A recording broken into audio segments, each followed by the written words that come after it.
Alors vous avez donc tous ces secteurs au sein du portefeuille d'OFI Multiselect Europe SRI. Comment s'est-il comporté au cours des derniers mois? Eh bien, au cours des derniers mois, OMS Europe SRI a très bien suivi justement cette dynamique de marché. Depuis le début de l'année, le portefeuille est en hausse de 20%. Les 3 gérants qui sont en charge de la gestion surperforment tous les 3.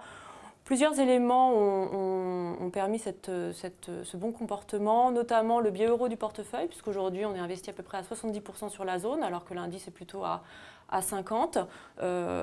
Également un positionnement plus cyclique du portefeuille, qui donc nous a été très profitable au cours des derniers mois. Et nous étions aussi positionnés sur le M&A, et donc très récemment d'ailleurs une société informatique néerlandaise, Unit4, a fait l'objet d'une rumeur de rachat par un fonds de private equity, et donc le titre a pris 50% sur le mois d'octobre. Alors donc bonne performance. Il faut rappeler aussi que ce portefeuille a un biais ISR. Est-ce que ce biais ISR a un impact sur la performance du fonds? Alors c'est toujours difficile de parler d'impact à court terme de l'ISR sur la performance d'un fonds. Moi je préfère parler d'une meilleure maîtrise du risque grâce à l'intégration de process ESG dans une gestion.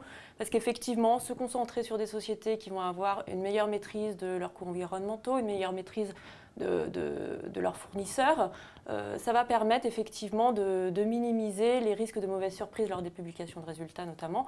Et puis il y a un autre élément qui est très important, notamment dans la gestion d'OMS Europe SRI, c'est la politique d'engagement actionnarial. Donc ça c'est fait notamment par notre gérant Puripictet, Turritini et compagnie en collaboration avec la Fondation Guillet. Et une société par exemple comme Linde, sur les 2 dernières années, a énormément progressé au niveau des normes de travail et de la lutte contre la corruption.